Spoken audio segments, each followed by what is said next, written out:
are live, ladies and gentlemen. Okay. We've got, some interesting thing. We're all getting fives, Caden says on YouTube, and the Pork Squad. Y'all have got such interesting names over there on YouTube. All right, so ladies and gentlemen, we are live, and people are wanting a few shout outs here and there. We're glad to, we're glad to see that. Glad to see the shouting out and people, loving their teachers on this morning of the AP Euro exam. Miss Britt, Miss Gregory, where Kanye at? Miss Cruz from Illinois. That's right. Is that Miss Joyce Cruz? Am I thinking about the same person there? Paula Kraus, of course. All right. So ladies and gentlemen, we've got some shout outs here. Now let's go ahead and consider, we've got some questions. Now, of course, I said last night that we would lead off with art. Okay, it looks like a lot of people in the Crowdcast chat. I'll be checking the YouTube chat once in a while as well. Yep, I am there, Jazzy Bestie 2009. And Troy, glad to be here. So let's go ahead and lead off with art. Okay, we're going to go ahead and lead off with art. So let's go ahead and get into the different art styles and just give you a whole art review to start off the morning. Okay, so let's go ahead and get the screen engaged here, and we'll go ahead and lead off with the art. All right, so starting off, of course, now if you want some context, if we look at, if we look at the Gothic art, which was basically the art that was around in the late Middle Ages, they call international Gothic art. Now, note here, when we look at this medieval art, okay, we can see here that there is, there's Jesus praying. Of course, there are the disciples that were, that were sleeping, Peter, James, and John just kind of catching a nap there. And then, Jesus is up there praying, but note here that there's really, you don't really see the proportions, right? It's like Jesus up there on the mountain. There's an attempt to employ some perspective, but it's really not done in a believable way. Here is the Annunciation. Now, again, the Annunciation, the angel Gabriel appearing to the Virgin Mary, this is, still kind of flat. It doesn't look lifelike. Now, if we're going to compare this to Renaissance art, if we look at, Botticelli, he's got the Annunciation. This is early Renaissance art here. So if we're taking a look, the New York piece. Yep, there's the New York piece, which is smaller. I think that one's at the Met. This one is a little larger there. But note here that we see the linear perspective. Okay, we see linear perspective here. We see this kind of 3D, on a 2D surface. They call it linear perspective. So this is a development of Renaissance art. Now, we also want to consider how Renaissance art is, it is modeled after classical art. Okay, so when I think of Raphael's The School of Athens, is typically my go-to. Now, remember, you don't have to know a lot of specific works of art, but it's nice to have a go-to, in each art style. And I tend to think about The School of Athens because it shows off the linear perspective, the perfect symmetry, and the prevalence of, Greek and Roman intellectuals here. We see Plato and Aristotle in the middle. So you see this, and again, you see that the people who are closer are slightly larger. So when we're looking at Renaissance art, we're looking at realistic depictions of, of subjects. We're looking at, classical themes. We're looking at linear perspective, and of course, being influenced by the Greeks and the Romans, about that their art style. And of course, remember, we're always thinking about how art is reflecting what's going on at the time. And so this art goes right along with Renaissance humanism, in the study of Greek, Roman, and biblical literature. So we see that reflected in the art, this classical influence. And again, note how, Renaissance art, it has symmetry about it. It is, somewhat restrained also. If we look at, David, Michelangelo's David, right? We see here when we're looking at David, we can see how David is posed thoughtfully. Now, this is a contrapposta stance. They call this that all of the weight is on one leg. This leg is not really bearing any of the statue's weight, but it's all being borne here. Now, note how David is contemplating, okay? He's thinking before he attacks Goliath. And note here that, the emphasis on realistic and idealized human proportions. You can tell that there has been, a study of the human body when we think about Da Vinci's sketches and that sort of thing, such as the Vitruvian Man, where, everybody's seen this, but it's one of those things that, this is placed in the Renaissance where Leonardo da Vinci is studying the human body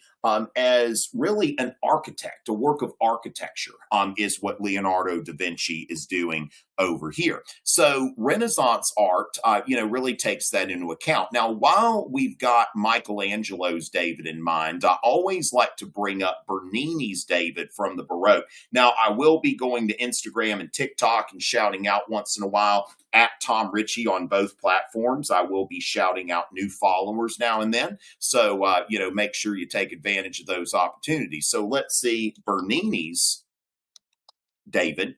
And Bernini's David during the Baroque. Now, the Baroque is shaped by the era of the Reformation and religious wars.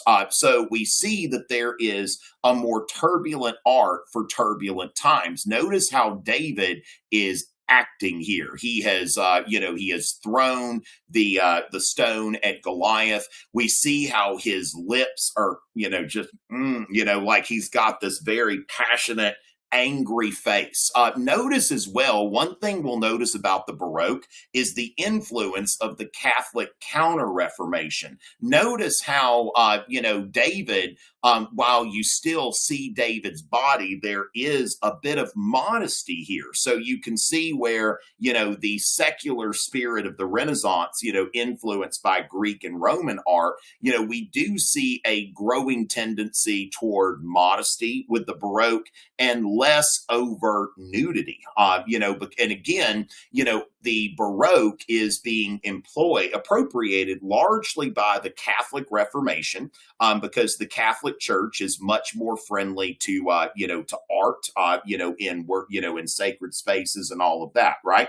So we got a few new followers on Instagram, Graham _Harding.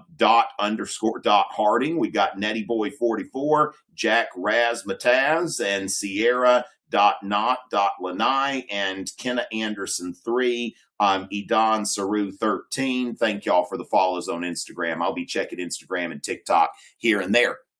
So there is a bit of the Baroque. Now, also, if we're looking at Renaissance, architecture,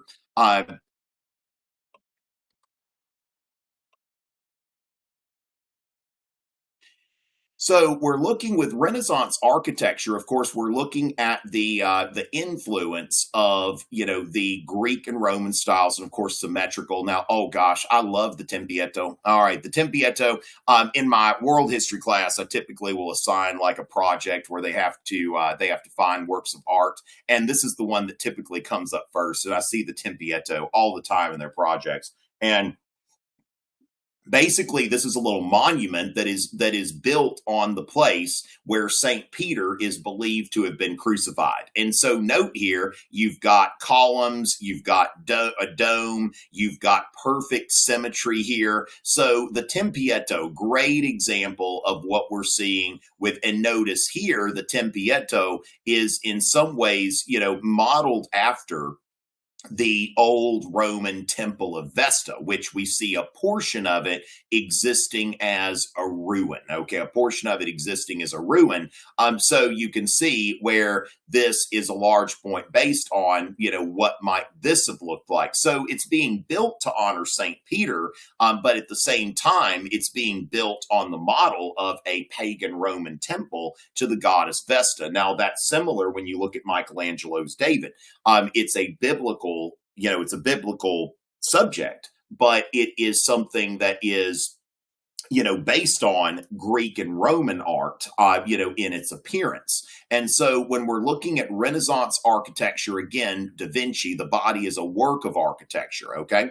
So the symmetry, the basis on, Greek and Roman art, we see, just a lot of things there. So note that, of course, that's Raphael, okay, was going to dabble in architecture, okay? So again, columns, domes, the Florence Cathedral, designed by Brunelleschi, is a great example of this. Now, when we're looking at St. Peter's Basilica, they started it during the Renaissance, but it ends during the Baroque era, okay? So St. Peter's, Basilica, when we're looking at this, we can see elements of both Renaissance and Baroque architecture, okay? Because when we're looking at this, we can see here, notice all these statues, like it's just very extra. They don't spare any expense.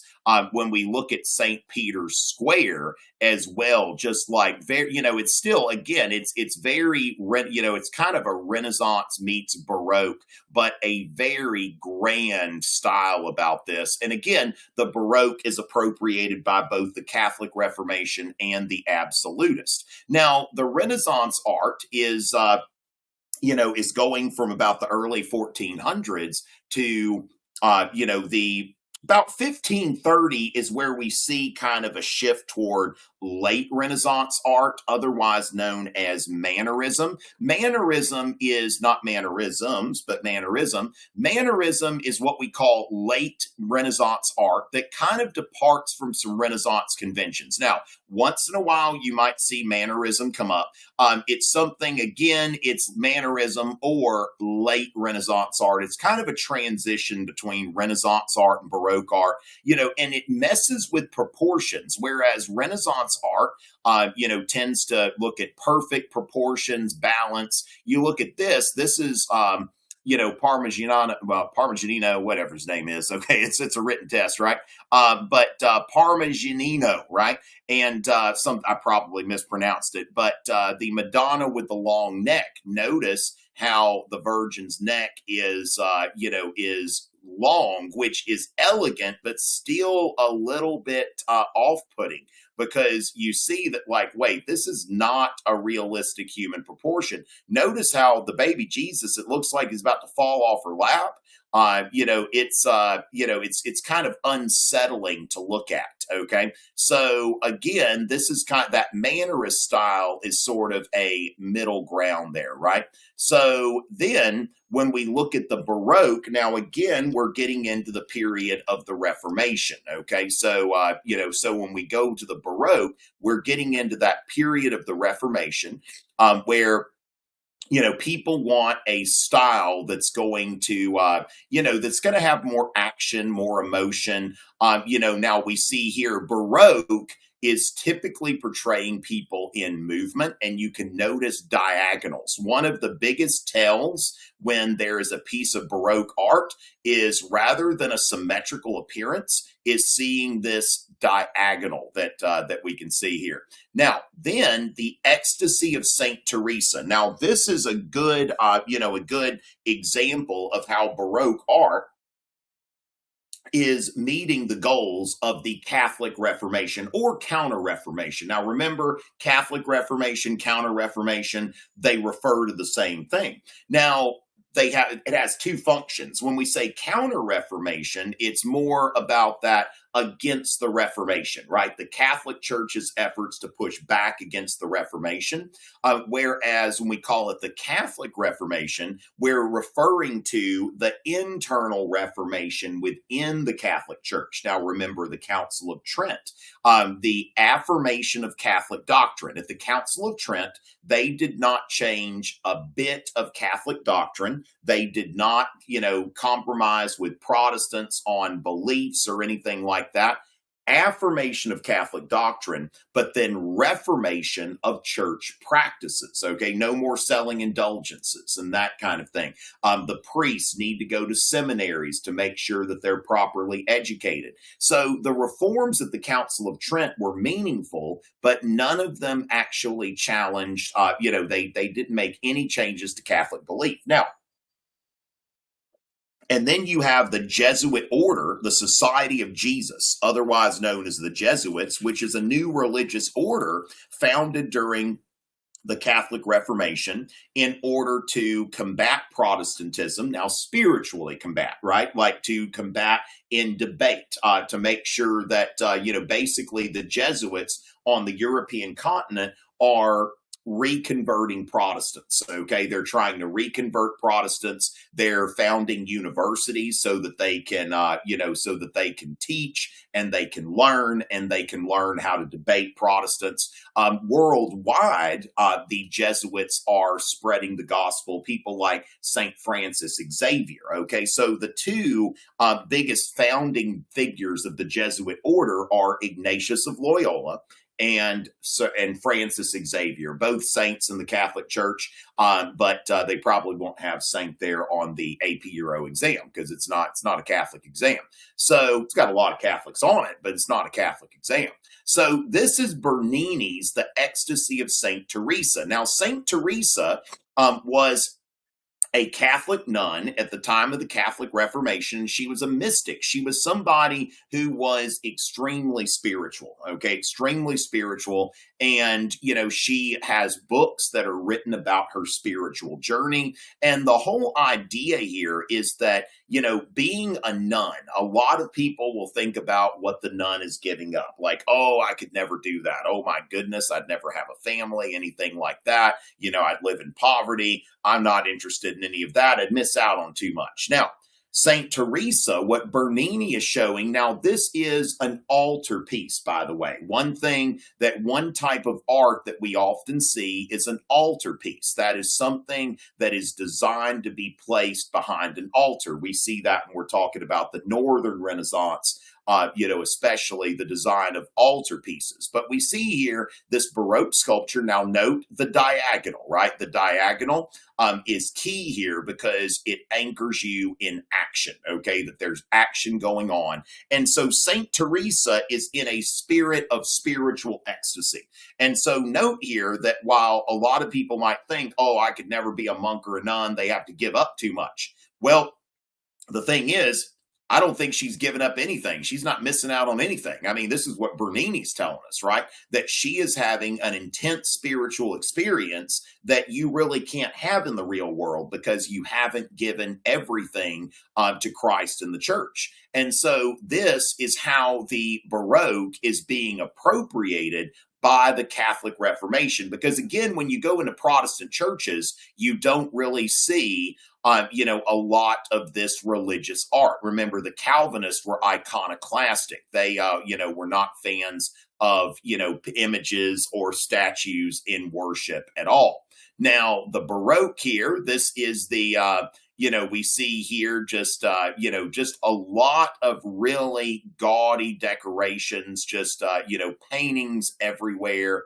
We see, Baroque architecture, again, a very grand style. Now, note, as I said, in addition to the Catholic Reformation, Baroque art is appropriated by absolutists as well, okay? Absolutists as well. I can't tell if that's a church or that's somebody's house, but we look here that there is a Baroque style palace, just, incredible. There we see in Germany, in Dresden, Germany, that's probably, like most of the things in Dresden are rebuilt completely after the carpet bombing during World War II. But note here how absolutist, okay? And then we see, of course, that looks more like a church there. But the absolutists are using this as well. So, going from there, let's go ahead and take a quick look here and see what we've got going on in the chat. Okay, so we're getting these art styles and everything. So so gosh, we got people, some folks in the chat here. We got some folks in the chat. Let's see on YouTube. We got a few people here, and wow, some people. Oh wow, okay, so we got $1.99. Matt's is super. Oh gosh, I don't even know. That might be a bad word. I'm not sure. Okay, we got. Oh wow, we all getting fives on the test. Thank you, Maple Magic 27 for the super chat. I got a few super chats on YouTube. So shout out to Mr. Baker, greatest teacher of all time. Tom, please, I'm going to get a 1, please. I need your help. I think that was supposed to have P there. Jordan Weiner, thank you so much for the super chat, and hopefully you don't make a 1, right? Shout out to Blake Yurchak at Jim Thorpe High School. Thank you so much for the super chat. Okay, so thank y'all. Every once in a while, I'll go to YouTube and figure all this, see what we've got there. Okay, but I'm going to go ahead and go into some more art styles. Okay, so remember, the absolutist, big fans of the Baroque, in addition to the Catholic Reformation, right? So as far as that goes, let's see here. So as far as that goes, let's see. All right. Can I get a shout out? Palm Beach Pete. Shout out to Palm Beach Pete. All right. So we're going to go back to the next thing, which is Neoclassicism. Okay. That the Baroque is the Catholic Reformation and absolutism. Neoclassicism we're going to put up against the Enlightenment and the French Revolution. Okay. And what we see with Neoclassicism is that, it's going to reflect these Enlightenment values, okay, and also values of good citizenship. Okay, so now neoclassicism is in a lot of ways, as far as the way it's presented, it's in a lot of ways, kind of a throwback to Renaissance art, but it has some of its own characteristics. Okay, it's going to look a lot like Renaissance art, but one of the things we see here, the Oath of the Horatii, by Jacques-Louis David, okay, which Jacques-Louis David is a very important neoclassical painter, okay? So what we're going to see here is, and we've mentioned this in some other sessions, and this because it's important, because it gives us some insight into Rousseau and the values of the French Revolution. Okay, Jacques-Louis David was, he was a big French Revolution guy.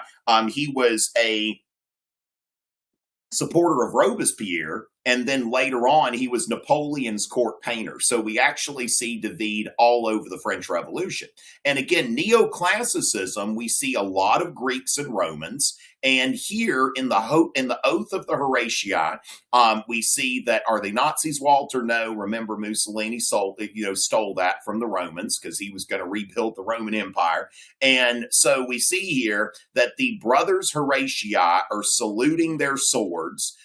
They are about to go into 3-on-3 combat with one of Rome's enemies. And what happens here is that if you look at this through the lens of Rousseau, the brothers Horatii are submitting themselves to the general will, okay? And then they are showing themselves as men to be made for the public sphere. Now, remember, in the Enlightenment, there are Enlightenment philosophers that are on all sides of the woman question, okay? There are some Enlightenment philosophers, that will tell you that, women should have all of the political rights as men. Now, Rousseau is not one of those people, okay? Rousseau Rousseau believes that women are different than men and that they are not cut out for the public sphere, that they're really, their talents, their natural talents are more cut out toward the home and raising a family and that kind of thing, okay? So as far as that goes, let's go ahead and shout out to some new TikTok followers. We got Liv Lynn, we got Joa391.2, we've got wrapped up heart emoji and some other emojis there. We've got Amelia with a heart, we've got Ellie Hahn, Bella, Plop, Mia with some emojis, Gracie, all caps, Grace Spanigal, we've got, Jacob Plus, Kiera. We've got Stephanie, Lily, Emma, Cora, Griff, and Maria. KW.MXKA, your underscore fave underscore Airy, bunch of exclamation marks, Airy, Ari, Dylan, we've got Tiffany.Cham, Abby.DMRT, and Cayenne. All right. Curtis with all underscores there. All right. So thank y'all for the follows on TikTok. Remember, at Tom Richey on TikTok and Instagram, I'll be shouting out once in a while. Madison and Ira's too much. All right. So we'll see. We'll go back to that later. So understand how this is underscoring the values of good citizenship and also, underscoring Rousseau. And Rousseau, remember, is the most influential philosopher when it comes to the reign of terror. Remember that liberal phase. When we talk about the liberal phase of the French Revolution, we're talking about that early phase where the goal is largely to create a constitutional monarchy. Okay, that, and have, liberal values, freedom of the press, less government intervention in the economy, that kind of thing. So when we're looking at neoclassicism, again, going back to the Romans, this is the Pantheon of Paris. Now, you'll note that the U.S. Capitol is also built in the neoclassical style. Neoclassicism is going to start to take precedence really in the 1750s is where you start to see neoclassicism. Now, one thing that I'll note, if we go to last year's exam, for example, let me show you kind of how art questions present themselves. Now, there was one last year. I don't know if they do two in a row. Definitely not the same question, but AP Euro free response. 2025. Okay, so let's have a look here and let's note how the exam, this is a publicly available exam from last year. So let's just take a look here, what we see here. So as far as art movements, now remember on the LEQ, the DBQ is always question 1. Then you've got 2, 3, and 4. Now, LEQ2 will always come from the first historical period, basically the Renaissance and Reformation. This is going to be like a pre-1648, right? Is going to be the focus area, right? Technically on this one, you could go a little bit past that because, you could go with the long Reformation or something like that. This is a pretty straightforward, if you know about England and France. Now, let me note this as well. A lot of students, it's good to make clear that if you see something like this to where you have to compare the Protestant Reformation in England and the Protestant Reformation in France, or to compare any two things, then what you want to understand is that you don't have to give both of them equal time. Let's say you know more about the English Reformation than the Reformation in France. That's fine. Okay. Now, preferably that you don't know nothing. Hopefully you don't know absolutely nothing about the Reformation in France, but as long as you are making a valid comparison, then it's fine if you know more about one of them than the other. Now, then we see here, evaluate the most significant difference between approaches in the arts in the period from 1750 to 1850 and approaches to the arts in the period 1850 to 1950. Now, one thing that we'll note here is 1750 to 1850, if you wanted to be absolutely safe, you would be focusing on neoclassicism and or Romanticism. Now, if you go, though, the test makers aren't going to use this as a gotcha moment, okay? Because technically, in 1750, Baroque and Rococo are breathing their last breaths, okay? When I looked at the scoring guidelines for this that came out in the fall, they did accept Baroque and Rococo, okay? But as far as that goes, which really, they kind of fit in here in the sense that during this time, there was still emphasis on, art as it appeared. Whereas when we look at 1850 to 1950, we're going to see, a lot more art that is not based on literal depictions, right? right? So that's something that a lot of times they'll note when they're talking about art. They might go into years. Okay, so here you're thinking primarily Neoclassicism and Romanticism. But again, if Baroque comes to mind, if Baroque and Rococo come to mind, close enough as far as the test makers because it's still technically there. Now, 1850 to 1950, that's where we're thinking about. Now, we get a big menu here, right? Because that's where we could go into, Impressionism, Post-Impressionism, Dadaism, Cubism, pop art, Expressionism. There are a lot of different art styles you can choose from here, okay? So again, as long as you are in the ballpark. Now, for this, they're not going to accept Renaissance art, right? For this, they're not going to accept Baroque. Now for that, they might, there might be a chance that they actually, accept Romanticism here because that's still going on. But try to anchor it, try to be safe and anchor it squarely within the period. Now, what you see here is this is always going to be pre-1648, Renaissance, Reformation, Age of Exploration. That's why now different teachers have different strategies they recommend.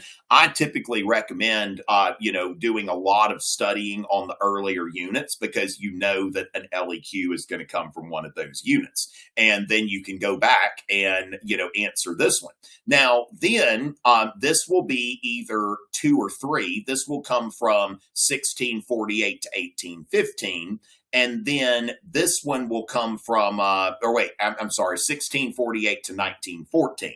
And this will come from 1815 to present. Now, also, these two will not come from the same historical period. So, for example, if this were to primarily focus on the period like from 1815 to 1914, this would be 1914 to present. Now, what you'll notice here is this one is kind of all over the place, right? We've got 2 different places, periods. Sometimes they do something as well, like it may be about time. Now, I don't like to get into the prediction market very much, but it's been a little while since I've seen an LEQ asking you to compare like the imperialism during the Age of Exploration to the the new imperialism of the late 1800s. I think I remember seeing that sometime maybe around 2018 or something like that. So it's been a little while. Sometimes you'll get something like that it's anchored in the Age of Exploration, but it's asking you to compare, what's going on in the late 1800s. So as far as that goes, that's how art things are set up. Now, remember on the exam, what I recommend, do the DBQ first, but before you do the DBQ, not a bad idea to look at the LEQ prompts. I typically say, for kind of like you're eliminating on multiple choice, eliminate the one that, there's usually going to be one that you just, okay, I don't want to write this one. All right. And then consider the other 2. Now, you may know right off which one you want to write. Now, people ask me, like, what if I don't know any of them? Well, the thing is, note that these are designed to be pretty broad and to be pretty accessible. Like, notice that there are really no obscure topics here. And if you look at these prompts, like if you can't say anything intelligent comparing the Protestant Reformation in England and France, if you can't show me that these art style, the difference between these periods of art, and you can't go into any significant differences between the Nazi regime in Germany and the communist regime in the Soviet Union, that's one of those things that I don't necessarily feel sorry for you if you can't do any of these things. So understand that if you really have any chance of passing the exam, the odds of you drawing a blank with these 3 LEQ prompts are very slim. Now, here's another thing. Evaluate the most significant difference. Well, Richie, I don't know a lot of differences, but I do know some similarities. we can flip the script, right? So think of one difference, right? Of course, I mean, the Soviet Union was communist and Nazi Germany was fascist. Note one of the big differences between communism and fascism is fascism does not forbid the private ownership of industry, right? It does not forbid private ownership. Now, what happens is, if Hitler tells, BMW that you're going to be making some tanks, BMW says, okay, that's what we're going to be doing. Like in both cases, there's a lot of central planning and government control of the economy. But again, in Nazi Germany, what's going on here is the means of production are technically in private hands. Now, of course, it has to serve the interest of the state, just like it would in the Soviet Union. But in the Soviet Union, these enterprises, the industries and businesses and such, are run by the government directly, rather than in fascism, you see cooperation between corporations and the state. Now, another thing that's really interesting when we look at approaches to art, okay, like when we talk about like the Nazis and the communists,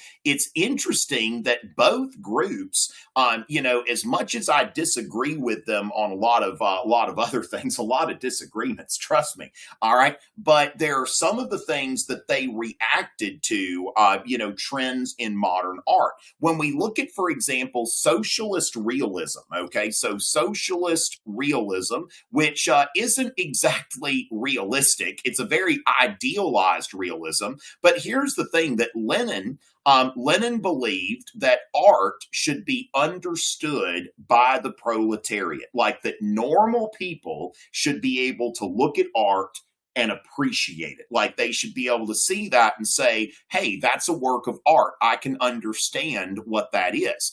Now, when we're looking, we can go back to Romanticism in a bit. Actually, let's just make sure, Romanticism.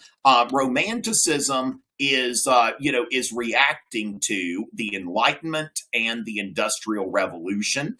Notice the de-emphasis of human subjects, okay? The de-emphasis of human subjects. Like you have a human subject here. This is Caspar David Friedrich, Wanderer Above the Sea of Fog. This is a great reference point for Romanticism. Now,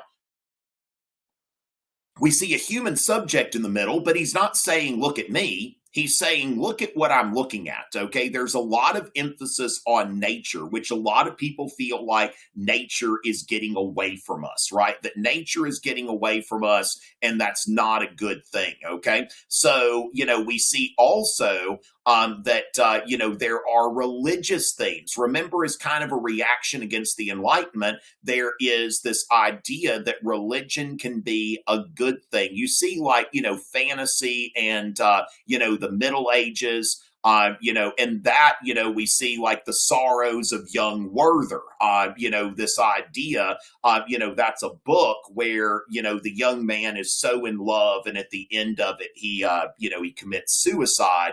And this is something that in Romantic art, some of that is idealized, as like some kind of, emotional something or other. But as far as that goes, that the Romantics, they open up to emotion. We see here that, that the Greek independence movement used Romanticism to get sympathy from Western Europeans. Now, note that's Thomas Cole. Is an American painter. In APUSH next year, you might learn something about the Hudson River School if you're a sophomore that's about to take APUSH. Remember, I'm here to help you with that too. So with that, when we're looking, we see the neo-Gothic, okay? The idea that we want to build cathedrals. St. Patrick's Cathedral in New York City is built on that neo-Gothic model, that, the idealization of the Middle Ages is part of Romanticism, okay? And so, again, Romanticism emphasizes emotion. It emphasizes religion. It often de-emphasizes human subjects, okay? Now, there's let's see here. Let me see if I can find a good Turner. Let's see. Let's see where it's, yeah, JMW Turner, okay, which actually he is on one, like the 20-pound note in Britain. In Britain they put artists on their on their money, and he did a lot of landscape painting here that we see, like the fisherman at sea. Just this guy was turning out paintings left and right. Okay, now, as far, notice like nature, the emphasis of like man versus nature, and oftentimes man is losing. Now, sometimes even a few classical themes here and there. One thing I want to point out, this is Hannibal and his army crossing the Alps. Now, I saw Denzel Washington has signed on. I'm looking forward to seeing Denzel as the Carthaginian general Hannibal going against Rome. Now, note that, we start to see with Romanticism less emphasis on classical themes. But again, once in a while, we'll see this. The title is Hannibal Crossing the Alps, but at the same time, the emphasis is on, is on nature. If y'all give me just a second, ladies and gentlemen, give me just a second.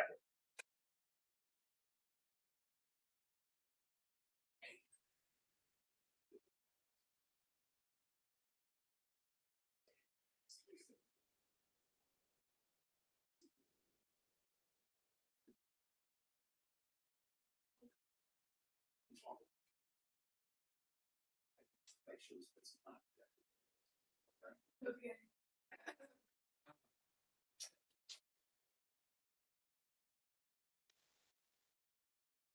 All right, ladies and gentlemen. So, all right. So when we're looking at JMW Turner here, again, the emphasis on landscapes and such. Now, when we start to get to Impressionism, okay, so when we start to get to Impressionism, we're starting to get into a more modern way of looking at things, like what we call modern art, less emphasis on realistic portrayals. Now, Impressionists were roasted right at the outset, and I often look at like Monet's Impression Sunrise, and I'm thinking like, my daughter could paint something like this when she was 10. I can take a painting that my daughter did when she was 10 years old, and I can put it up against this, and I would say, like, on a technical kind of thing, I think my daughter actually made a better painting. And a lot of people thought like that, like when they looked at, at the Impressionists. But one thing that you note here, when you look at Impression Sunrise, you do see here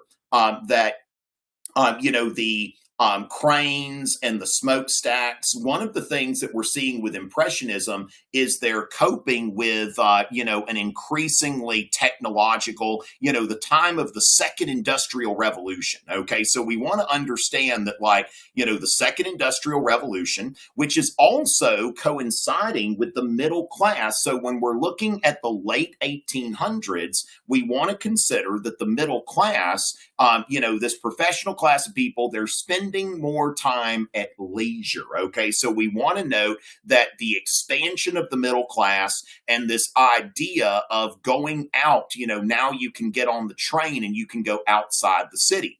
Now, Haussmann in Paris, we note Paris, like Haussmann, does all of this urban planning in Paris, and we see the construction of boulevards, these super wide streets that give Paris a very open appearance. Okay, like Paris is seen as a beautiful city, not because it was beautiful, back, in the early 1800s or the 1700s, but it was intentionally redesigned. Like, they tear down buildings in order to make room for these boulevards, which ironically made it easier for German soldiers to march into Paris during the Franco-Prussian War. So we see, like, again, there is a middle-class woman at leisure, okay? We see that there they are, I guess, at the club, as far as not the kind of club that y'all talk about, but, sort of like a country club sort of setting here. You see the sailing going on. You see that the ships, you see steam-powered ships here. We see, again, like somebody with a really cute dog there. Okay, got a really cute dog. So lots of middle class leisure here. And again, the emphasis, one thing that we see here when we're looking at, changes in middle class lifestyles, with the decline in infant mortality, we see a greater emphasis on parenting and childhood, like affectionate parenting. Okay. And that actually coincides with Romanticism, the idea that a child is not just a little adult, that they need to enjoy their childhood. So you see this emphasis that even parents in, middle and upper classes, they want to be more involved in their children's lives. They want children to be able to play. Of course, also in the 1800s, we see a greater emphasis on children attending schools, right? Attending schools. And so again, we see, this industrializing world, this urbanizing world.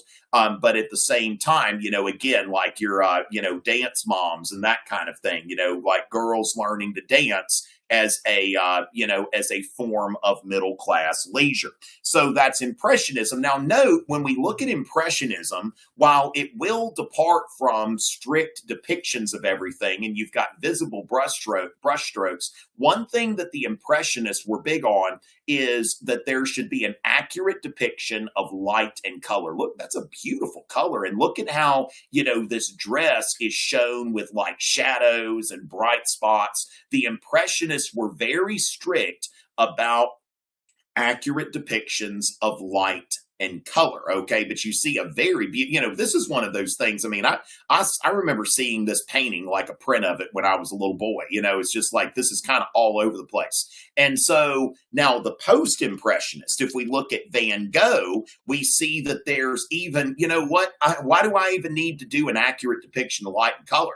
And so Van Gogh, or as the Dutch call him, Van Gogh,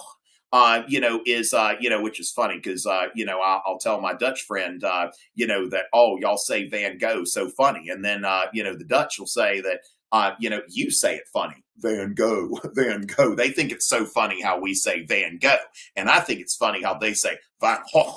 It's just like, my goodness, that's a mouthful. So Van Gogh starts to even be more experimental. Okay. That, when you're looking at this, you see a more emotional kind of thing here and less emphasis on literalism. Now, another thing that we can say about Impressionism and post-Impressionism is there is Asiatic influence. When you look at Monet's water lilies, imperialism, an interest in Asia, an interest in the exotic things coming from Asia, we definitely can see an influence of Asiatic art styles here, okay? But again, Van Gogh is giving up on the accurate depiction of light and color. So post-impressionism takes it to a whole new kind of thing here where you just get like super, creative with the colors.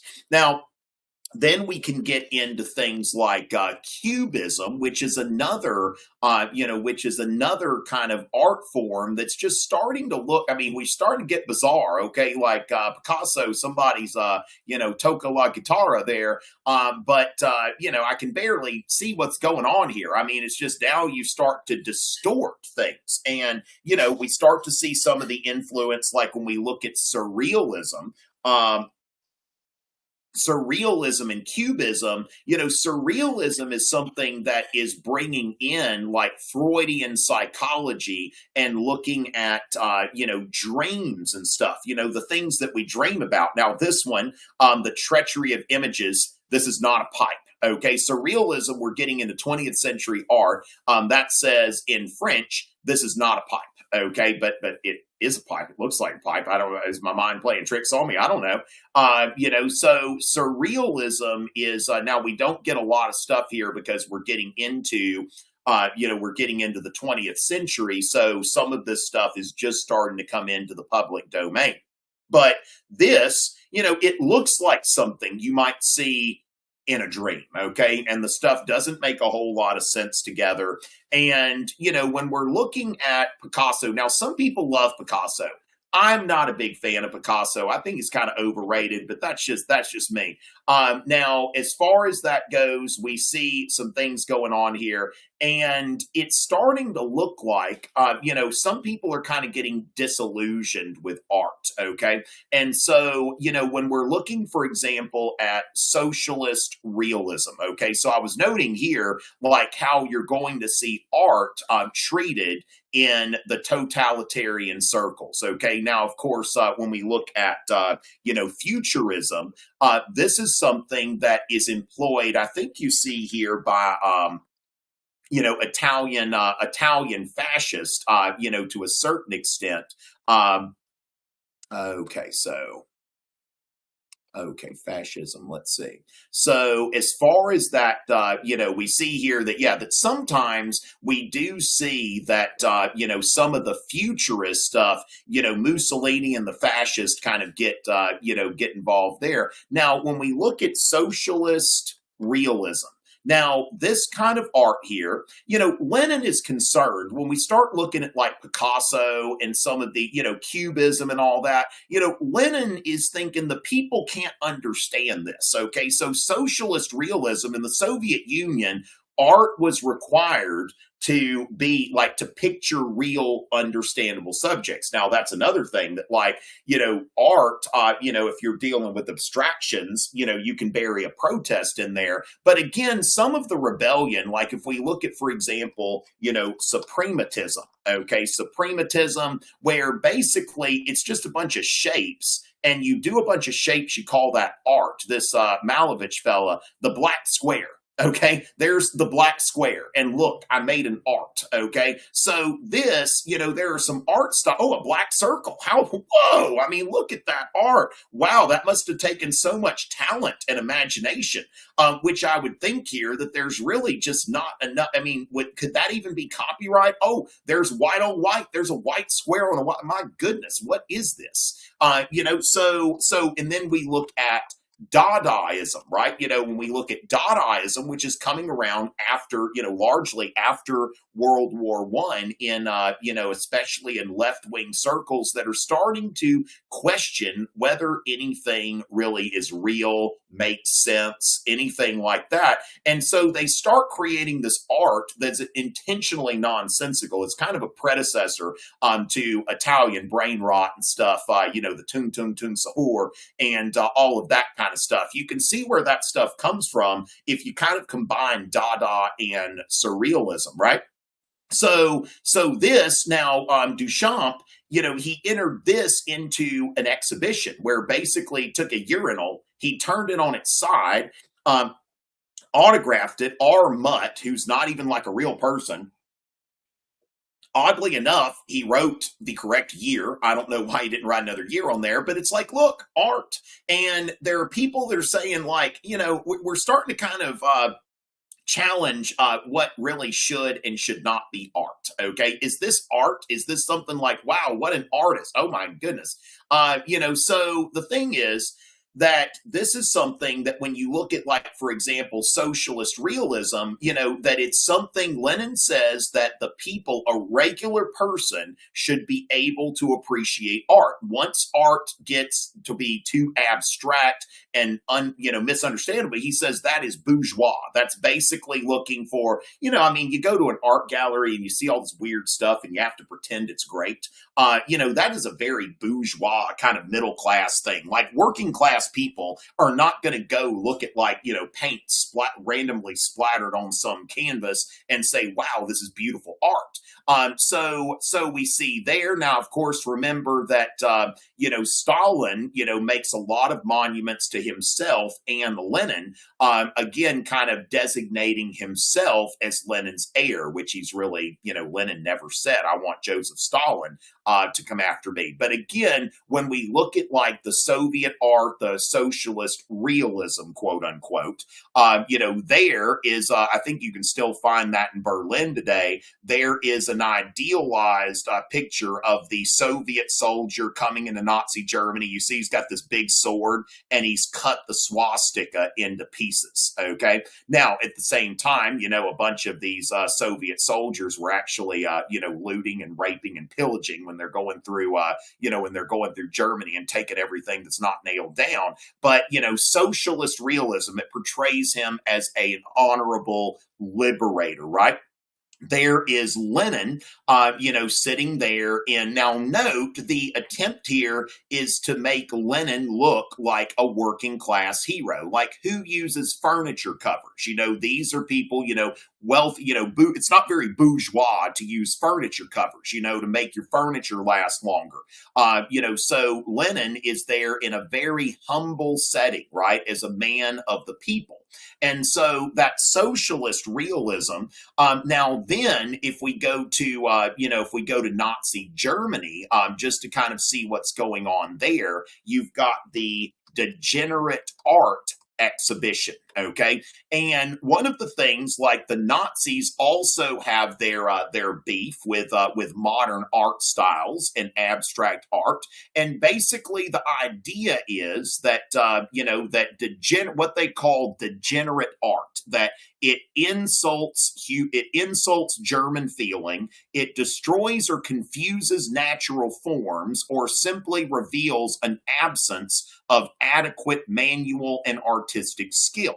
Now, that's the thing when I'm looking at, like, Picasso, for example. Picasso, his blue period, for example. Now, this is something, a lot of bourgeois folks are looking at, like, Picasso, and they're saying, okay, like, this is showing us emotion and that kind of thing. A lot of people are mesmerized by this. But at the same time, like, is it really revealing, or you're thinking, oh my goodness, this guy's such a skilled painter, like, move over, Michelangelo? Not exactly. Okay. So this, like, basically, they are criticizing trends in art and looking at them as bourgeois developments and that sort of thing. So, the Nazis actually had a whole exhibition where they would display works of, modern art. And the point was for people to go through the museum and say, oh my goodness, this stuff is just awful, kind of thing.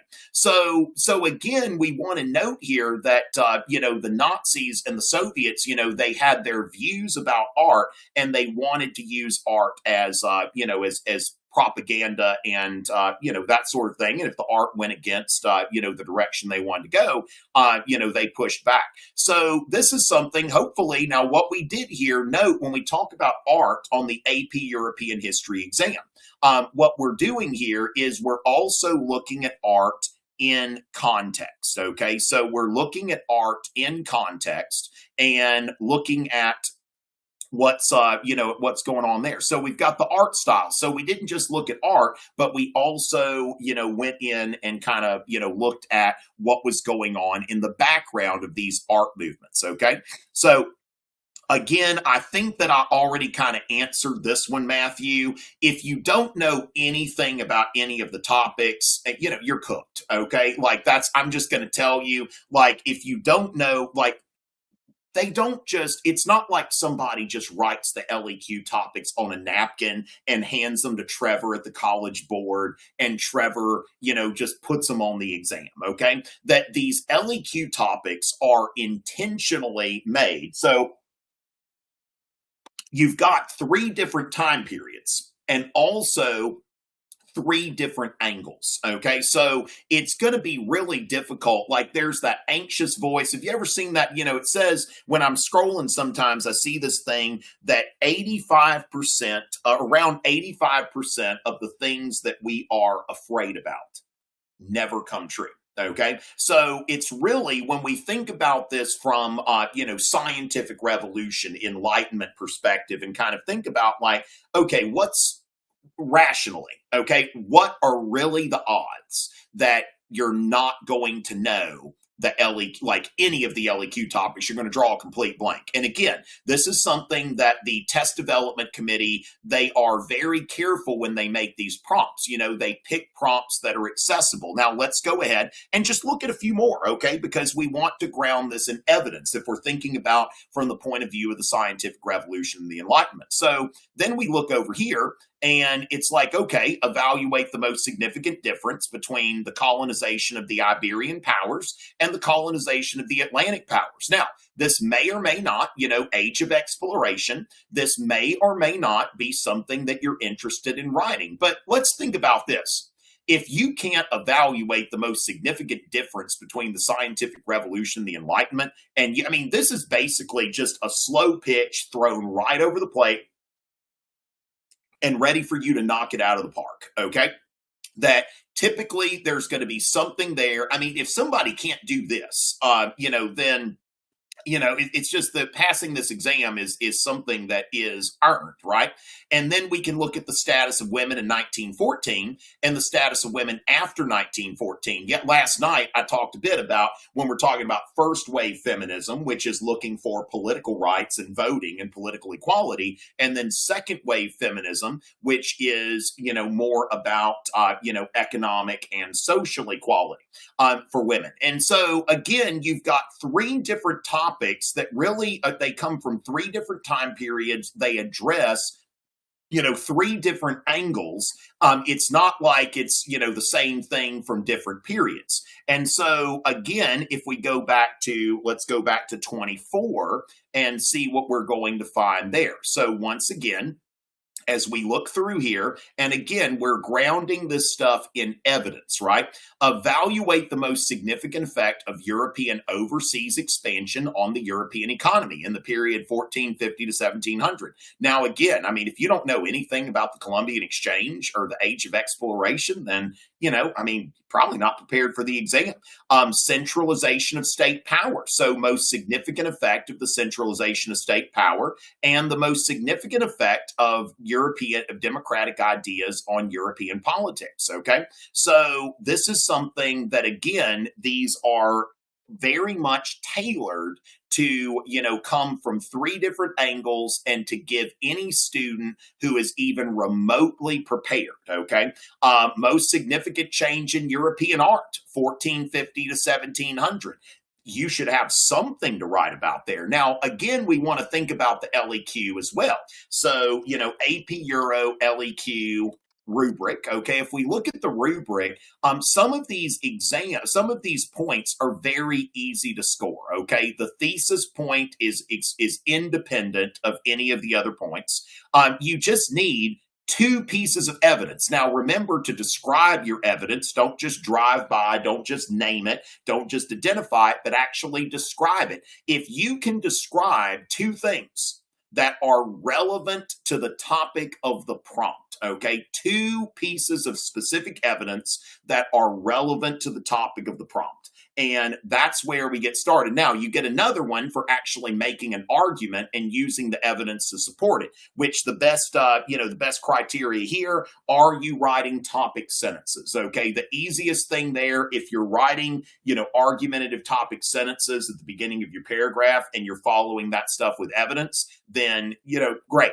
Now, historical reasoning, you're making some kind of comparison, you're going into causation, you're bringing in continuity and change over time. If that's present at all, this point can be easily earned. And if you score even 3 out of 6 on the LEQ, okay, you are in a good position to pass the exam, okay? Even getting a 2 out, like if you get 2 points out of 6 on the LEQ, then you will still be on your way. Like if you fail the exam, it won't be because of the LEQ. So that's something that I think is extremely important for you to consider, just don't go into irrationality, right? Now, here's the other thing. Let's say that your LEQ is weak. You're like, hey, I'm going to pick this LEQ. It's the best available. Maybe I'll get a 2 or a 3 on it tops, okay? Then put more effort into your DBQ. And remember, even if you know nothing about the DBQ topic, you're going to be in a position where you're going to score. You can score at least 4 points on the DBQ knowing nothing about the DBQ. Okay, so that's something to note there.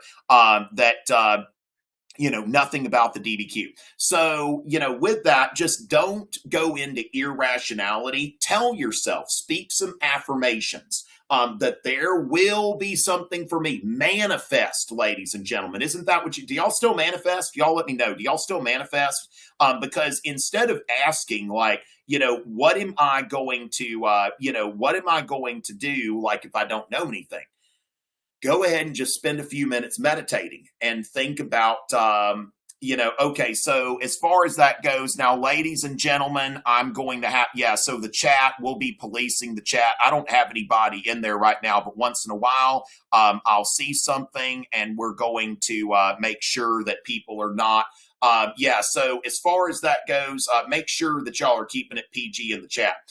So the thing is, just manifest, just tell yourself there's going to be something for me in the DBQ, there's going to be something for me in the LEQ topics. Okay. So as far as that goes, taking a look here, let's go ahead and go to the next, question here.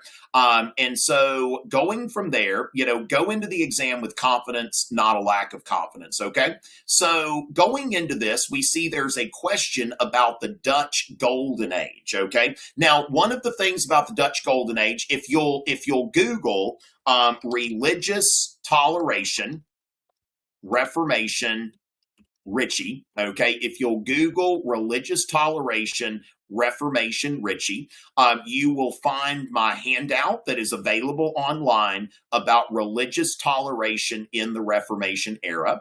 And this is something that I've tailored this handout toward if there is any kind of, LEQ or something like that addresses the Reformation. Note, I think I was thinking about last year's LEQ about the Reformation in England and the Reformation in France. Now, one thing to note here, that if somebody had that prompt about the Reformation in England and the Reformation in France, they could really, if they read this and they read this and had all of that, just that information, and that's all they brought into it, they could make a good skill. You could get a full credit LEQ, just knowing what's here and knowing what's here. Okay. You could really, there's nothing stopping you from writing a full credit LEQ, at least like a 4 or 5 out of 6, if nothing else. And so note here that during the Reformation era, you have on one hand, the new monarchies. Now, the new monarchies in the 1500s,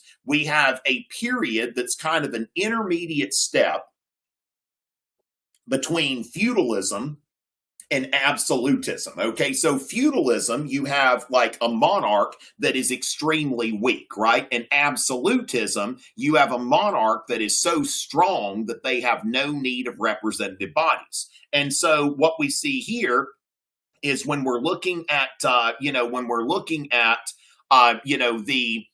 that this period, we're looking at this period of the Reformation era, we're seeing the new monarchies where, again, they haven't gotten to the point where they don't need representative bodies, but the monarchies are getting stronger, especially when it comes to asserting themselves in areas of religion and tax collection. Instagram followers, new Instagram followers, we've got Nor Kishet, we've got Star Period Girl 32, we've got Telma _ Co. We've got Buria _ Bree _ K. Kina Anderson 3. Isabella Cossack 11. We've got Annalise Rhodes 2. Liv _ Leonard, London.Indy, Mads.Mickles. We've got Tamina Hirsch. Samantha Vazina, DT Rego, Schmidt Chunk 67 there. We've got maybe going to get a 6 or a 7 on that AP exam, right? Let's see. We've got Amelia Jatun Kunis. We've got Daphne Cthulhu. Then we too, and Sam Tilly 09. Thank you so much for the recent Instagram follows. Remember, we'll be going to Instagram and TikTok now and then. So we see with Spain and England, in both cases, we see the enforcement of religious uniformity. Okay, in Spain, Ferdinand and Isabella, okay, they forced the Spanish Jews and Muslims to convert to Catholicism or be expelled from the kingdom. And they're the ones who launched the Spanish Inquisition, something no one was expecting, right? If your teacher showed you that video.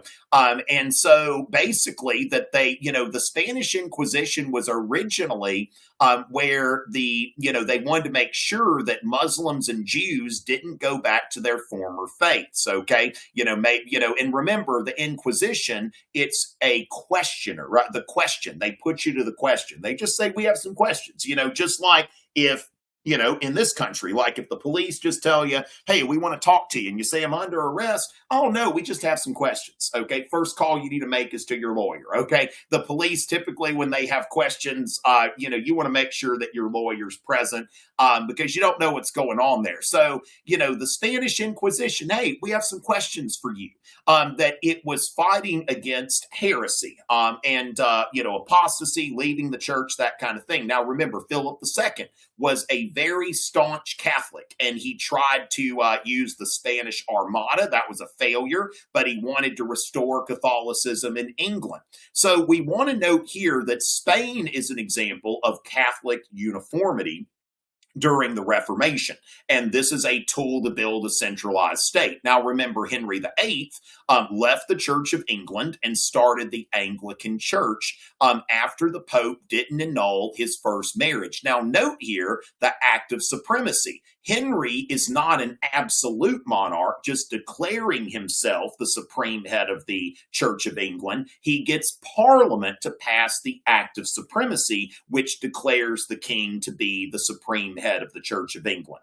So you go then to Edward VI, who I didn't include in this space here, who starts veering more Protestant. Mary I, who restores Catholicism. They just have this tennis match, like a little Wimbledon thing going on here, back and forth. And so then Elizabeth I, she reestablishes the Church of England. And you see here the Elizabethan religious settlement, which required everybody in England to attend services in the Church of England, but the Church of England would also, have some features of Catholic worship. For example, if you go to an Anglican church, you'll typically see, there will be the priest. He's got a collar like a Catholic priest, and like a Catholic priest, he wears clerical vestments. Instead of wearing just a regular business suit, the Catholic priest wears vestments, wears a robe. And so Anglican priests do the same thing. So the Anglican Church under Elizabeth,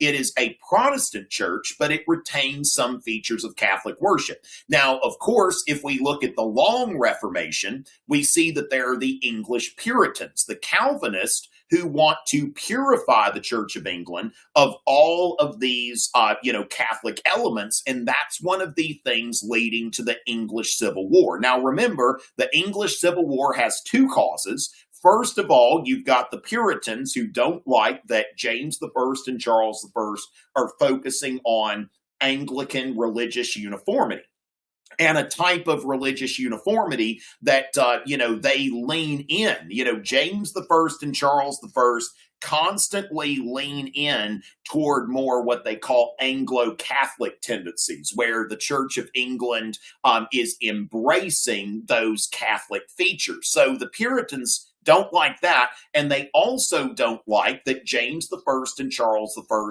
are both trying to rule absolutely rather than with Parliament. So remember, when we look at the Tudors, we see a strong monarchy, but at the same time, a strong monarchy that is still dependent on that parliamentary rubber stamp. Okay. Now, of course, the Glorious Revolution, sets up Parliament as the dominant governing body in England. Now, The Netherlands. This gets us to what we want to talk about with the Netherlands. What do we need to know about the Dutch Golden Age? Okay, so the Dutch were ruled by Spain at the beginning of the Reformation, but in the Netherlands, we see that Calvinism becomes the dominant religious persuasion, and Philip II, as King of Spain, he was persecuting Protestants and saying that the Catholic Church is the only church in any place that I govern. Well, the Dutch revolted against Philip, and they established the independent Dutch Republic. Now, they call this, I think, the 80 Years' War, which is coinciding the last 30 years of the 80 Years' War coincide with the 30 Years' War. So what happens here, one of the things that happens with the Peace of Westphalia, 1648, very key date and very key period there, very key year, big turning point, because we see that the Dutch Republic is recognized by the Habsburgs as being fully independent, which it had been de facto independent for some time, but the independence of the Dutch Republic is fully recognized by the Habsburgs. Now, one thing that we note here is that, basically they established Calvinism, the Dutch Reformed Church, as the state religion. Okay, and we have this merchant oligarchy. Okay, so in the Dutch Republic, that you don't really, now there's traditional nobility will play some role, especially during the stadtholder periods, but at the same time, it's really the merchant oligarchy that has the most power there, because Amsterdam becomes a huge center for global trade. But again, the Dutch way of doing things, while the Dutch Reformed Church is the state religion, one of the things we saw with the Peace of Westphalia in the Holy Roman Empire is the freedom of private worship. Now, the Dutch have been doing this already, that if Catholics, Jews, other groups of Protestants are worshiping in a private setting. Now, it doesn't matter that everybody knows that, these Catholics all go into this building and they have mass. That's okay, as long as there aren't any external markings on the building. So it's not Enlightenment style religious toleration in the sense that you have all of these faiths publicly coexisting together, but it's laying the groundwork for the Enlightenment and showing that there are some areas of Europe where you can have people of multiple religions who are focusing largely on the economy and making money. They see that this is more important than everybody being the same religion. So these are some things that I would make a note of. Now, note the Dutch, they also had an impressive navy. Now, the Dutch Golden Age is something that ends during the wars of Louis XIV. Louis, of course, remember, declared war against the Netherlands, and, the Dutch Republic, they did their best to defend themselves, and they were successful, but it cost them so much that the Dutch Republic never completely recovered from that war. Okay, so the Dutch Golden Age is kind of fades away because, the Dutch Republic gets into debt and is no longer really a proper, European great power after the war with Louis XIV. So that pretty much sums up. Now, Dutch Golden Age art you could run into, which is kind of an outgrowth of the Baroque, but it comes up on the exam. Okay, so Dutch Golden Age painting, if we're looking at this, once in a while, you see this come up. Now, as far as this goes, that we're seeing in the Dutch Republic, that there is, the audience for art is more the middle class. So now one thing when we're looking at Northern Renaissance art, a little bit before this, that, you're more likely to see regular people doing their things. Like we see peasant paintings and stuff like that. Now, the Dutch Golden Age art emphasizes everyday things. Okay, so we see here that there is the milkmaid. Okay, so she's setting everything up there. We see a guy just there with a cow. Like the Dutch have a lot of good farmland. They're below sea level. So, you see here the merchant oligarchs, these kinds of guys. Now, the Calvinist dress here. Now, actually, these guys, I think, yeah, they're the Painters Guild, actually. Yeah, yeah. So the Painters Guild, they're getting together. They've got all of their portraits, but they're kind of dressed. Now, you can't really tell the difference between them, the merchant oligarchs, because Calvinism, remember, it frowns upon bright clothing. Now, on the other side, black clothing was actually pretty expensive, but it comes across as simple, okay? So the Dutch Golden Age art, now this is one of those, she came from one of the wealthiest families in the Dutch Republic, but again, her dress is comparatively simple because, Calvinism frowns upon showing your wealth, okay? So now that's more of that's a Catholic kind of Southern Netherlands painting. But again, it's like having your portraits painted, so this kind of thing here. But again, Dutch Golden Age art is something that is going on here. Now, I've seen that one in particular on an exam before. And what we see is the middle class, okay? This is, I think, one of those exams that was released to teachers but isn't publicly available. But what we see here is you start to see the beginning, too, of what they call conspicuous consumption. And the middle class is starting to say, look, we're willing to work a little bit harder in order to have more stuff. Now, we see here that, this kind of thing is kind of warning against what happens when you start, moving into luxury and accumulating a bunch of stuff, okay? Now, in this religious toleration in the Reformation handout, we've also got the French Wars of Religion and the local rule in the Holy Roman Empire. Now, as far as the French Wars of Religion, you don't need to know the specific, like people ask me about the War of the Three Henrys. It's like, you don't have to know like every little war or anything like that, but understanding that France was a country with a Catholic majority and a Huguenot minority. Now, Huguenots are French Calvinists, and again, as far as their worship patterns, very different in terms of the Calvinists and the Catholics. But what we see here is this is a period of of almost 40, of like more than 30 years here, that there is a series of armed conflicts. Now, again, do you have to know the specific ones? No, you don't, okay? But what you do need to know, you want to know Henry of Navarre, who was a Protestant nobleman. He was a Huguenot. I always imagine John Calvin in a spacesuit. It makes me laugh.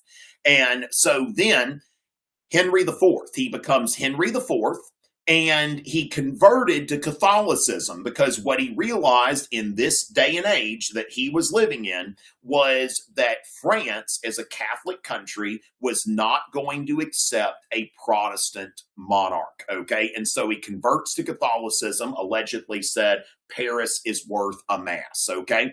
And so then we see that Henry is France's first Bourbon monarch. He is he's the grandfather of Louis XIV, and he was a politique. Now remember, politique is this idea that what's best for the country, political concerns, should be weighed above religious concerns, okay? Should be weighed above religious concerns. Oh my goodness, may the 4th be with us. We got Star Wars posting on Instagram there. Looks like that Mandalorian movie's going to be coming out.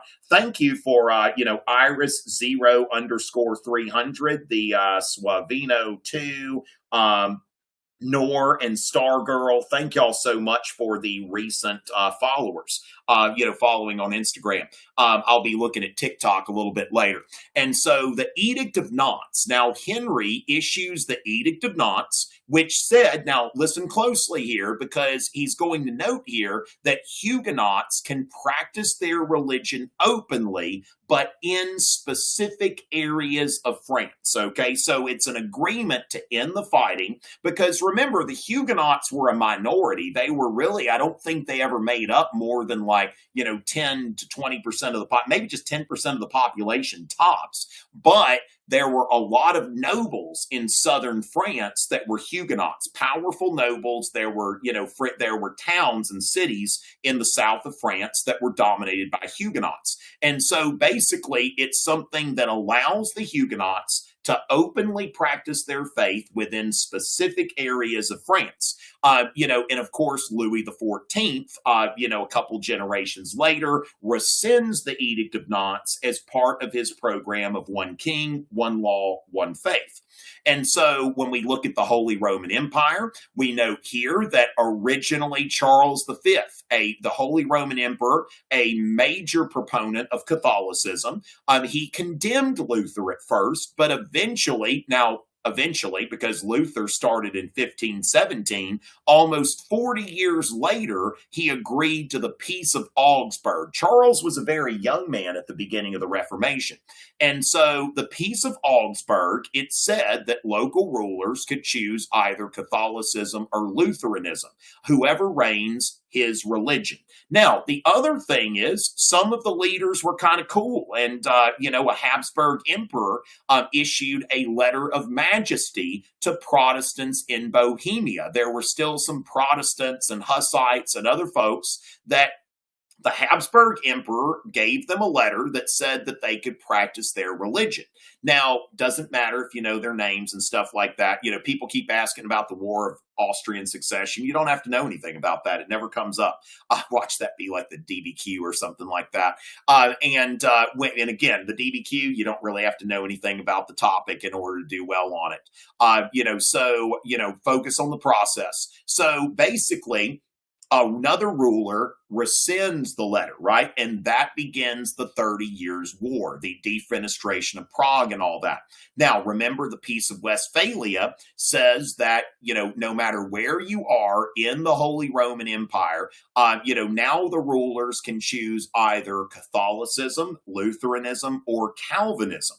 And so, but if no matter where you lived, this idea of freedom of private worship. Now, note, this had already been happening in the Netherlands, in the Dutch Republic. They'd already been allowing freedom of private worship, and they can see that that works, that you can have one dominant religion that's practiced in public and other religions that are practiced privately.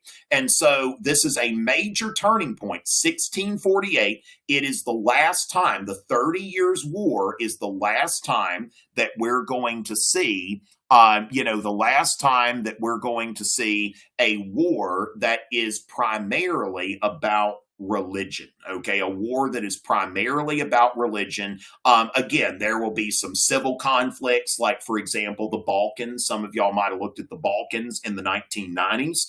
You've got different ethnic groups in the former Yugoslavia, but there will never be another major war in Europe between different countries that is going to be primarily about religion. Now, that's part of because the French, who had kind of learned the whole politique thing, remember that they intervened on the side of the Protestants, although they were Catholic.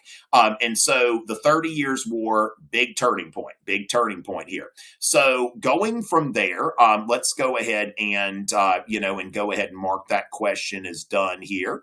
And let's see here. So we're going to, let's see, we got a question about Bismarck there. I tell you what, I like what we've got there.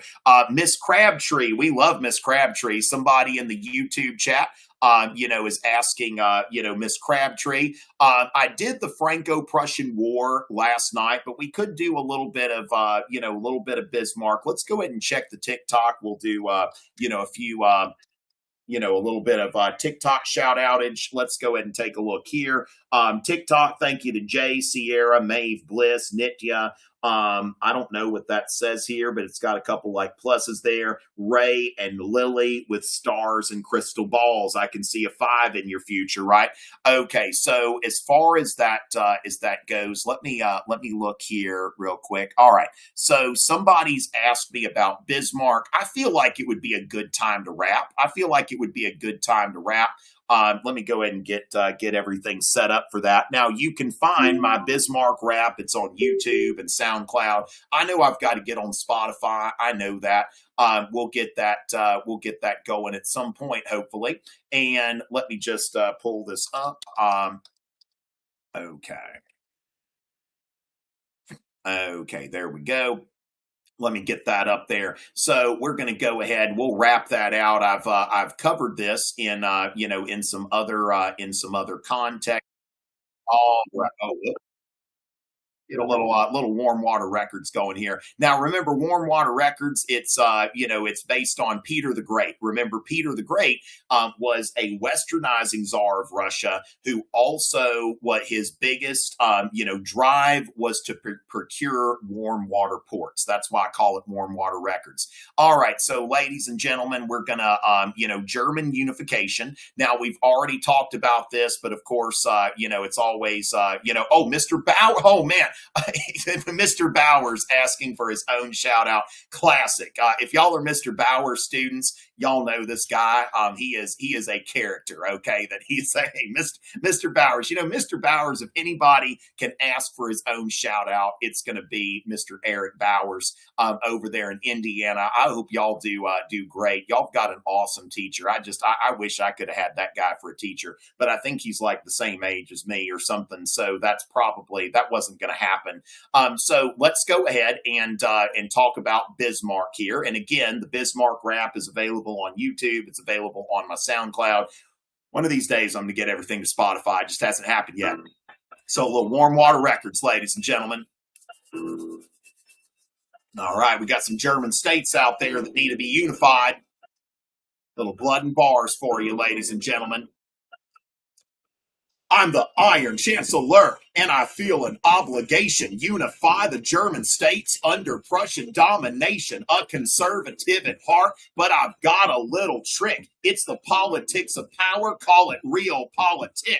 An alliance with the liberals because I'm industry emphatic and they're secular. They like my Coulter cop against the Catholics. Ban the Social Democrats because I'm gonna put it bluntly that Germany will never be a socialist country. I've got old age pensions and some accident insurance. If you're hurt at work, I've got your back. You've got my reassurance. Call it state socialism. Now the liberals want to hate, but without the working classes, we can't unify the state. The position of Prussia in Germany at this hour will not be determined by its liberalism, but its power. Great questions aren't decided by speeches or majorities. It's blood and iron.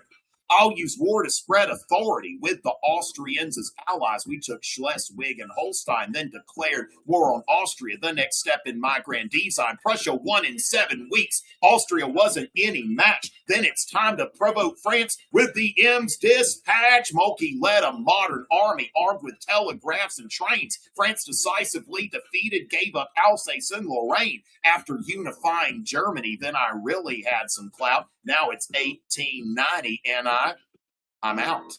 All right, and I've got to remember to do that Reformation rap before it's all over.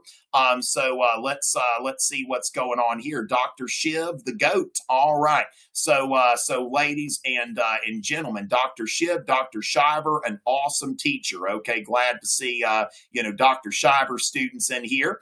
And let's see what's what we've got going over there. Now we did some things here. Now somebody asked, okay, Brexit. Now one thing that could come up on the exam is very well is European integration. Okay, so we want to note here, good luck Snyder scholars. Yes, Miss Rachel Snyder in the LA area. Hope that's going. Glad you're liking the raps. Let's see, Arma, Hanger Ha, whatever it is. All right, so Miss Batista's 6th period class. Okay, so great. Let's make a little note there. So what we've got here is Brexit. Now let me go ahead and go into the process of European integration. Okay, so we're going to go ahead and get the screen going here, and it starts with the European Economic Community. Okay, and this is going back to the 1950s. Now, what we're seeing here after World War II is, for one, we're seeing an increase in American influence, especially in Western Europe, but we're also going to see Europe, trying to become its own thing as well. You see, so we see here that, U.S., NATO, all of that. Now, the European Economic Community started off in the 1950s with just, France and Italy and, West Germany.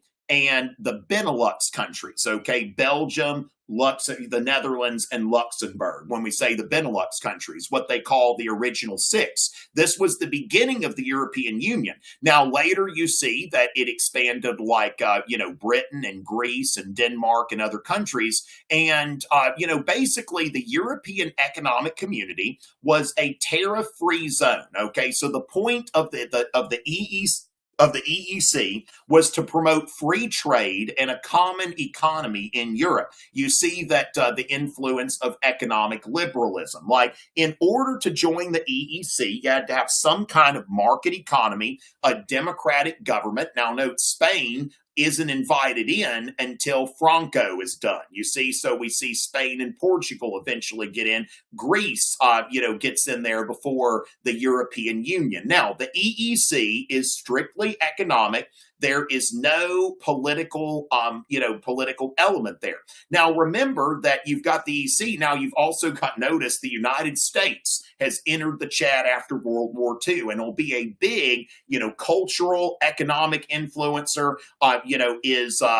Is defending Western Europe from Soviet expansion, the policy of containment with its military. Remember the Marshall Plan or the European Recovery Plan. This is something that the United States is giving foreign aid to European countries who are rejecting communism and really kind of de facto consenting to be in the American sphere of influence. Now, a lot of these countries join NATO. On one side, you've got NATO, the US, Canada, and Western Europe. On the other side, you've got, the Warsaw Pact. Now, Charles de Gaulle, especially in France, there's a lot of resistance to the growing American cultural influence. That French, young French people are starting to wear blue jeans and stuff like American teenagers and young people. And they don't want McDonald's all over the place. Well, today the French people wear blue jeans and they've got McDonald's all over the place. I mean, American cultural influence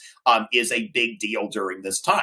Now, in 1993, you have the signing of the Maastricht Treaty. It's a Dutch word, so that's why it's so weird. But the Maastricht Treaty, which creates the European Union. Now, I don't think it's any accident that this is coming a couple years after the fall of the Soviet Union. That we see that in 1989, you've got the so-called Velvet Revolution, where the Soviets are, rejected in the Eastern Bloc, that we see the fall of the Berlin Wall.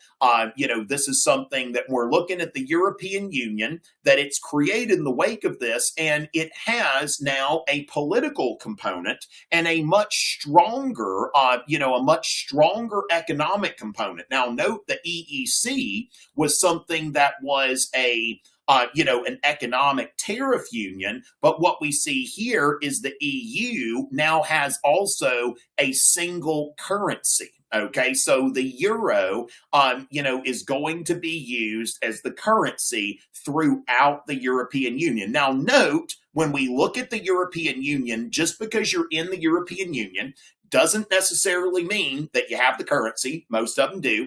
It also doesn't necessarily mean you're in the Schengen area, okay, which is basically, for any of you who've traveled to Europe, if you fly into the EU, you fly into France, you don't have to show your passport when you go into Spain or Italy or Germany. So one thing that I like to look at here, the EU also has a political component. So we see that Europe is becoming more and more integrated. Now, the irony of the European Union is the European Union was created in order to,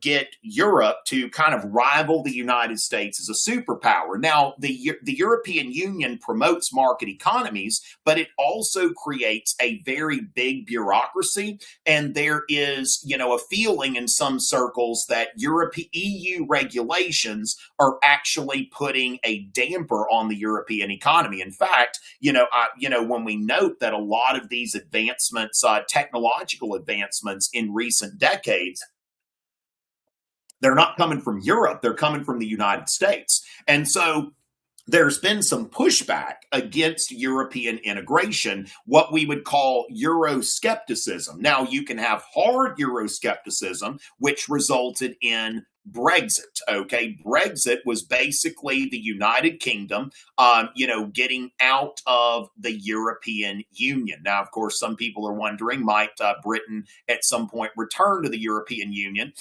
We don't know, but basically, the British in the 20 teens, that's what they call hard Euroscepticism or EU skepticism. Basically, what we're seeing here is that European integration has not killed nationalism or national feeling. Okay, so we still see nationalities. Now, on the European continent, what you're seeing more of is what they call soft Euroscepticism or EU skepticism, which is not withdrawing from the European Union. If you look at countries like the Netherlands, France, Italy, there's not a lot of support for a Brexit style thing. Now, again, we can debate. It's an interesting debate whether we should consider Britain to be part of Europe or not. That's an interesting question here. Britain is kind of on the fringes of Europe. Now, when we look at like the Netherlands or France or Italy, we wouldn't ask whether they're European, right? We wouldn't ask that. So we see here kind of a resurgence. So we've got that Euroscepticism term. Now, Margaret Thatcher. Okay. Margaret Thatcher, again, the first woman, she was the Prime Minister of the UK, the first woman to be elected as a head of government in modern European history. She led the Conservative Party in Britain. Now, one thing leading to her downfall, the Conservative Party in the UK, they had their EU faction and their Eurosceptic faction. Now, Thatcher was a Eurosceptic and, eventually kind of lost control over her own party based on the EU. She didn't want to join the EU. Now, one thing we'll note, even when Britain was part of the EU, EU map, Schengen, NATO, Euro. Okay, there's a great map online. Britain never joined the euro as a currency, and Britain also never joined the Schengen area, which is the freedom of movement. So this is this is 2022, so somewhat recent here.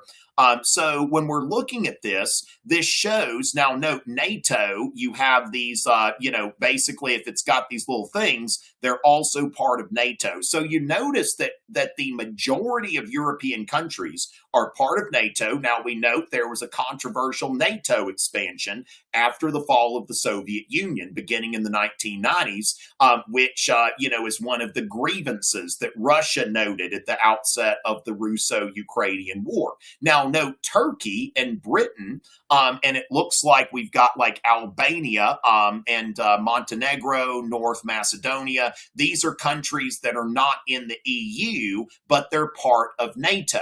Now, when we look at these countries in orange, they are in the Eurozone, they are in the Schengen area, they are part of the EU governance, okay? So these are the countries, the orange countries are the ones that you can go into, and basically once you get into the Eurozone, then you're just there. Now, of course, we've got some of them that, for example, it looks like Poland and Sweden, they're not used. Well, it looks like, Sweden and Finland have now joined NATO, the recent NATO expansion there. But we see that some of these countries are not part of the, they don't use the currency. So some of the newer members of the European Union, so for example, if you go to Denmark, you're going to have to exchange for your currency. So Denmark currency, you can see there that they've got their Danish krone, it looks like. Now, Switzerland, it's interesting. Switzerland's not part of the EU, but it's part of the Schengen area. So you don't have to show your passport when you go into Switzerland, even though Switzerland is not a member of the EU. And if you want to pay cash for something, you need to get some Swiss francs. And so this kind of shows us the European integration and how it's a little bit messy at times, times, right? It's a little bit messy at times. You've got countries like Romania and Bulgaria. They're part of the EU. They're very new members, in Croatia, but at the same time, they're not part of the Schengen area, and they're not using the euro as a currency. But again, they are also part of NATO, which means they've got all of these NATO members, plus US and Canada. They have an agreement. Basically an attack on one of us is an attack on us all. Article 5 of NATO has only been invoked one time. That was after September 11th. So, good thing here, Lucy, you gave us an opportunity to go over the Euroscepticism and all of that, right? So going from there, everybody will, may the fourth be with you. A shout out to Mr. Smith. Okay. Can we go over Tung Sahor's territorial war? I'll have to brush up on that one. I don't know if we're necessarily going to see that one on the exam or not, but watch Triple T be the DBQ or something like that. Yeah, so honor and valor, we want to wish you luck. We want to shout out to Miss Duncan's 7th period at Vista Ridge High School. Now, I'm going to answer a few more questions, but we are getting into, within an hour, close to an hour before the exam on the East Coast. Now, some people will be joining from other places, but I will terminate this broadcast sometime before we start on the East Coast, because I don't want to be broadcasting while exams are out. And if I happen to say something that ends up being on the exam, somebody think, oh, did you have? Now, of course, you don't have physical copies anymore, but I always make sure that we terminate this before the exam starts on the East Coast. All right. Oh, Miss Beeler's class in Lexington, Kentucky, Henry Clay High School. Oh my goodness. Tell Miss Beeler hello for me. That adorable little child's growing up. I need to get back to Lexington and get into, Henry Clay High School again. Hopefully, Aditi, you're not going to fail. I hope that's not going to, happen. So going into that, let's see what we've got. And again, I'm going to be really defaulting toward easy to answer questions. At this point, we want to shout out to Miss Wilson, Dr. G, and of course, Miss Batista. All right, so let's see what we've got here. Can I go through? We did, we went over women before. We did industrialization already. Now, as far as that goes, Matthew, when people are asking about the complexity point on the day of the exam, not a good time to be asking about that point, okay? Now, it's one of those things, if you're going to earn the complexity point, you've more than likely figured out how to do it before now. Now, let me also note that people get a 5 on the exam every year without earning that complex understanding point. In fact, in my classroom, even in the 4th 9 weeks, if a student gets a 6 out of 7, on a DBQ, it's 100. If a student gets a 5 out of 6 on the LEQ, it's 100. Why do I grade like that? Because the complex understanding point, strictly speaking, is not necessary in order to make a 5 on the exam. And so I don't want to, have a situation where I'm requiring my students to exceed something that it would take to make a 5. So again, just understand that the biggest thing is nuance, okay? Nuance, having multiple arguments. When we talk about nuance, that means that we're going into a counterpoint, or as I mentioned, like on that essay topic where you're going in the most significant difference, okay? Let me kind of give you a thing here that we can go into the most significant difference between, fascism and communism, okay? Fascism in Nazi Germany and communism in the Soviet Union. Well, if somebody goes into some significant differences that says things like, the Soviet Union didn't go into any kind of racial hierarchy, the Soviet Union is communist, whereas in fascist, Italy and Germany, the factories and banks and, these things are in private hands. But then you can go into, hey, I'm going to focus the rest of my essay on totalitarianism and the manifold ways in which these regimes were alike. And let's say that I flip the script. Now, of course, I answer the question and I say, like, these are some big differences here. But then I go back and I say, hey, let's talk about the totalitarian thesis, which is basically they were alike in many ways when we think about political repression. That you don't have civil liberties, the rejection of liberalism as a way of doing the economy and doing politics, the cult of the leader. Okay. You see the mass deaths by government, as we call them. So that would be something, the complexity point is basically showing that you are showing a greater deal of sophistication. Okay. Now, again, it's not a point that is given away, and it's not a point that should be given away. Okay. So AP Euro LEQ rubric, for example, it's printed the same way on the DBQ and the LEQ rubric, but the things that they're looking for are sophisticated argumentation and effective use of evidence. Now, again, it's not use of evidence, but effective use of evidence. It's not argumentation, but sophisticated argumentation. So when the reader is determining whether these boxes can be checked, the reader is thinking, how sophisticated is this essay relative to other essays? Does this essay, rank in like the top 10% of essays that I'm reading? Is this student making a sophisticated point? So both similarity and difference. So again, when we're looking at, Nazi Germany and the Soviet Union, that noting that, hey, the essay was about a difference, but I'm gonna roll with the similarities, and I'm gonna show that I'm going beyond just answering the question of the prompt, but I'm also making this bigger.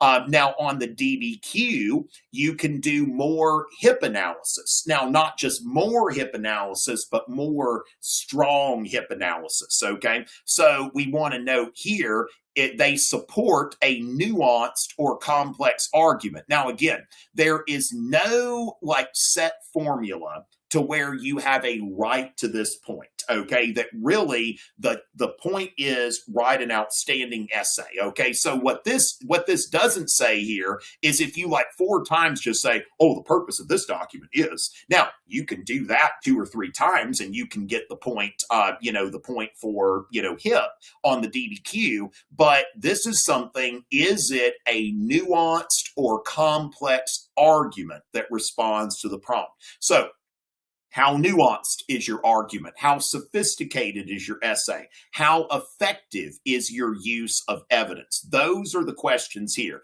But again, people make 5s all the time without getting these points. If you write a 5 or 6 on your DBQ, a 4 to 5 on your LEQ, and you had a strong multiple choice and SAQ section, then you're really on your way to getting that 4 or 5 on the exam. Okay, so we want to make a note there. So then when we look at the scientific revolution and the Enlightenment. Okay, so Matthew, the scientific revolution and the Enlightenment. What we've got here is a growing trend toward a focus on rationality and science. Okay, rationality and science. Now Bismarck is asking, how many do I need to get right in order to get a 5? Typically you're probably I would say, probably on your multiple choice, you're probably looking at around 70 to 80% correct there. But I think, if you're getting 70% on the multiple choice and it's something that, and you're writing strongly, again, you don't have to get full credit on anything in order to make a 5. A 5 is not full credit. A 5 just means, for example, if we look at, let me just take a look at what I'm seeing here. So when we look at the most recent exams, these exams have actually gotten a little bit easier to pass. I can tell you now that the study window is kind of ended here. So with that, when we look at, so to get a 5 on the exam, what we see the past couple years is about 13% got a 5, and about 33 to 35% got a 4. So, making a 5 on the exam, did you come in the top 13%? When we look at the 4s and 5s, it looks like now did you come decisively in the top half? And then it's only about it's a little less than 30% of people who take this exam fail it. Okay. So understand that if you're multiple choice and, SAQ are strong, you can make a 5 without the complex understanding. But the scientific revolution, the Enlightenment. Now we have a trend toward science and rationality, technology. It's more like 2 words that you want to know going into this: empiricism and rationalism. Empiricism is when we make judgments based on evidence. Okay, so if we say something scientific, we have to look at the evidence. So, for example, when we're looking at Aristotle was a smart guy, right? When we look at the scientific revolution, we're starting to go a little bit beyond the Renaissance, because the Renaissance idealized the Greeks and the Romans and said they're the best there ever were. The scientific revolution, these guys are starting to say, you know what? The Greeks and the Romans were great, but I think we can go beyond where they were. And so Aristotle said that heavier objects fall faster than lighter objects. Makes sense. I mean, if somebody were to tell me that, I would say, yeah, that sounds about right.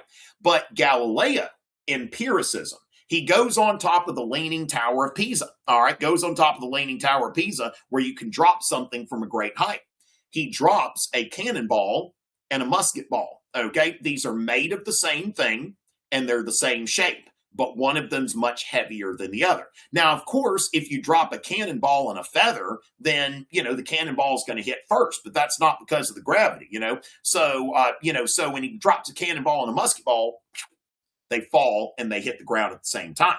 So Galileo has proven empirically, right, that heavier objects fall at the same rate as lighter objects, okay? So then he also proved acceleration due to gravity. I think Newton, told us 9.8 meters per second squared, but who's counting? Now, another thing about Galileo with empiricism is Galileo's telescope. Now, remember Copernicus, he's writing about how he's theorizing, right? Copernicus does not have, he's got some calculations, but he doesn't have Galileo's telescope. So Galileo uses his telescope in order to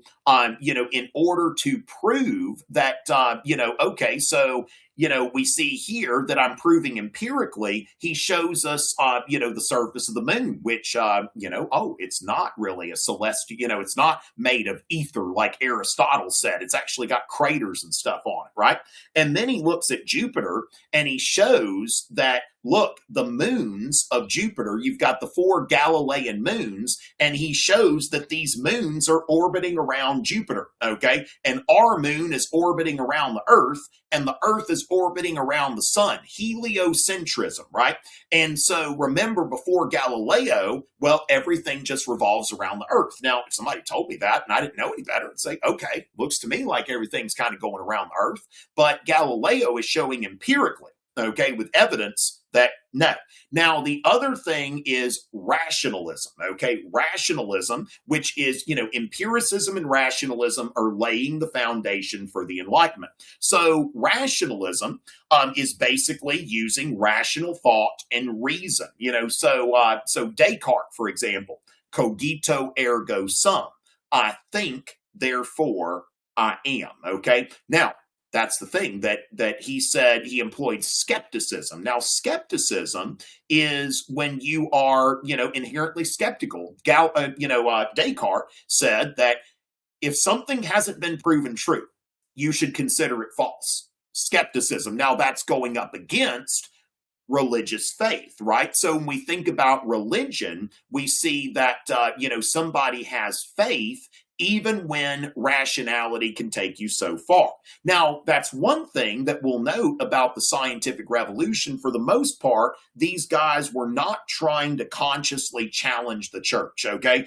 Galileo didn't understand why the church authorities were so upset about his stuff. It's not like he tried to say that Jesus wasn't the Son of God or the Virgin Mary wasn't a virgin. He's just saying, look, I've got some empirical evidence here that you might want to look at that I don't think threatens anybody's faith. Galileo was a devout Catholic. And so he's not trying to challenge society. I always note how Francis Bacon, he died like stuffing snow into chickens and trying to figure out if that could be a form of food preservation. And then he got sick, got pneumonia or something and died. These guys are just experimenting science for the sake of science. So cogito ergo sum, I think therefore I am. Descartes even went to the point of denying his own existence, like saying, look, I can't even take my existence for granted. He's a rationalist, like an empiricist would say, well, I clearly exist, right? But Descartes says, unless I can rationally prove my existence, I can't be sure that I even exist. And so then he thinks, kind of like Pooh Bear, he's like, think. And he comes to the conclusion, wait, I'm thinking. And something that doesn't exist can't think. So the fact that I am thinking is proof. It is, rational proof of my existence, because the idea of something not existing but thinking, that is an assault against all rationality, anything that we could consider rational, right? And so going from there, he says that I've proven my existence on a rational basis. Now, again, these guys aren't really trying to change society. That's where the Enlightenment starts, right? That's where we start to think about how can we change political and social institutions. And so, that's where we see that John Locke comes on the scene around the time of the Glorious Revolution in England and says, we can have religious toleration. We can have a constitutional government, based on, that the people can get together and amend the social contract. This idea that governments are created by people, not by God, okay? Now, so Locke says that, we're bound together by a social contract for the preservation of life, liberty, and property. And so we've got a rational basis for government. Montesquieu, when he starts writing about, the executive, the legislative, executive, judicial, Montesquieu is using rationality to say, look, we can construct a government based on rational scientific terms and not just the king, like, you do this, you do this, you do this. Montesquieu, coming from the nobility, definitely was not a big fan of royal absolutism that was established by Louis XIV, right? And so then Voltaire, goes into, religious toleration. He's getting that from Locke.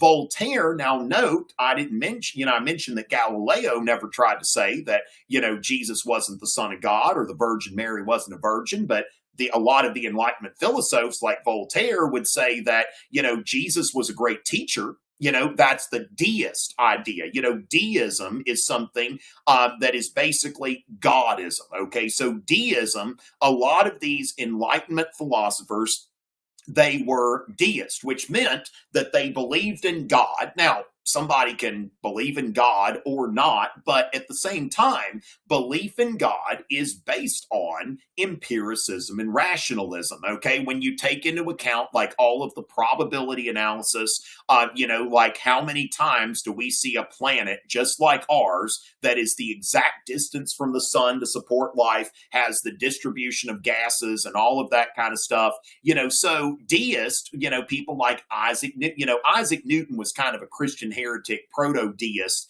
but the idea that they said, look, that there's, we've looked at the universe and we've concluded that there is a supreme being, but the whole idea of somebody, being born of a virgin, doing miracles. Deists, they say, I've never seen a miracle, so why should I believe a miracle when I read about it in the text? And so, Voltaire willfully challenges the Catholic Church in both its beliefs and in its and in its religious monopoly and the lack of religious toleration in France at that time. So we'll note here, now you'll want to note the salons, which is a way that women often participated in the Enlightenment by hosting, a group of intellectuals to come together for evening chatter and, dinner and all of that kind of stuff. So as far as that goes, while the scientific revolution is looking at empiricism and rationalism and technological developments, these are ways that we can advance science for science sake. The Enlightenment is bringing it more into how can we use what's going on in the scientific revolution to challenge the way of doing things now and make advancements not only in science, but have a more advanced society. And there is this faith in, rationality, empiricism, science, technology. It'll make everything better. That one day, we think about it, there's some validity to that, right? We think about that, there are diseases that used to not have a cure, and now somebody can just go to the doctor and get a prescription, and they're either cured from the disease or they're relieved of a lot of their symptoms and living a normal life in spite of having a disease. So we can see a lot of ways in which science and technology have improved our lives. But on the other hand, World War I teaches a lot of people that whoa, maybe science and technology, shouldn't be just accepted uncritically, and maybe there are a lot of opportunity costs there. So we've got here, thank you for, Trainer Calmont and Emily Bird for the Instagram follows. Okay. So as far as that goes there, we've got, so with that, let's just go back to, I think we've got this question has been answered. And can we compare now?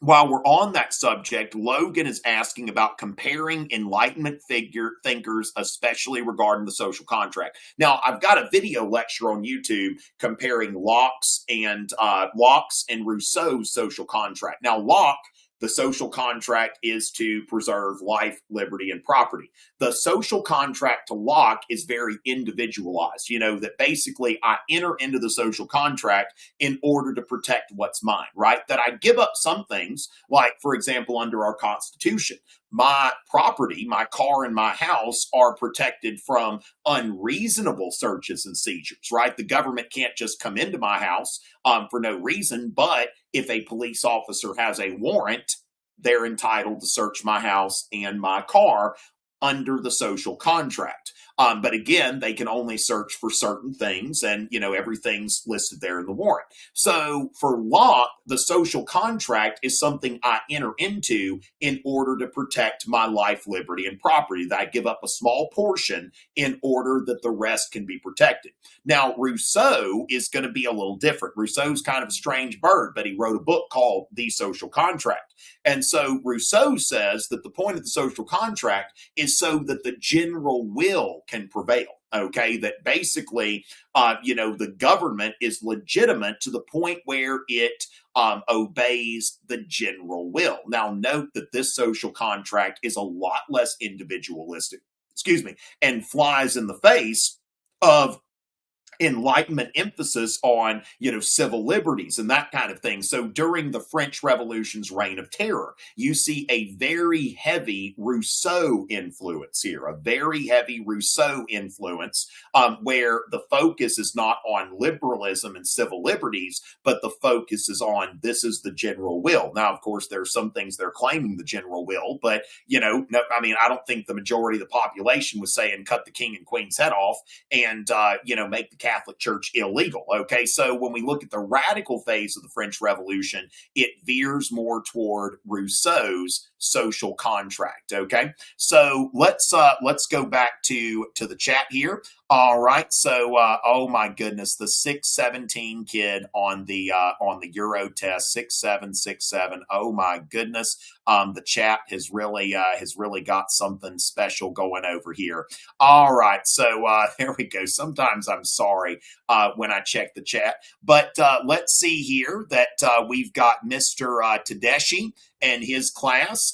Shout out to Big JT. All right, we got shout out to Big JT. I think that means John Tedeschi. Okay, so we're wanting to make sure that we are shouting out to to John Tedeschi. And again, ladies and gentlemen, every once in a while, I'm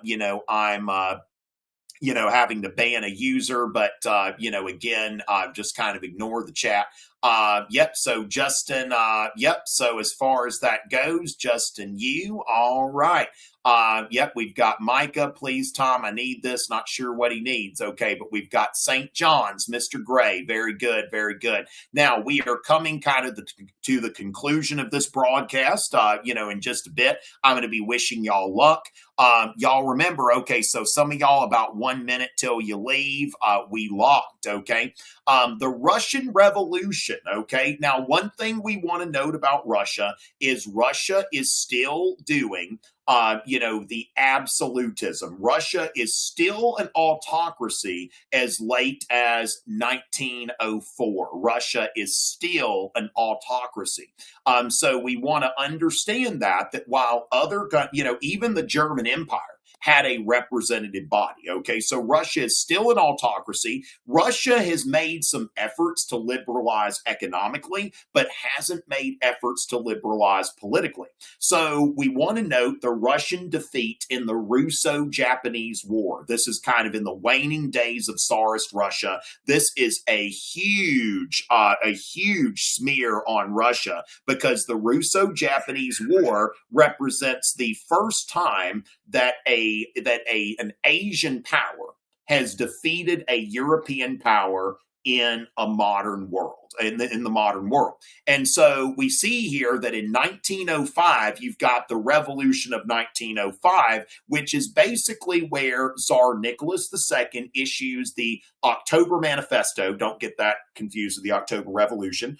And basically consents to the creation of a state Duma, a representative body, okay?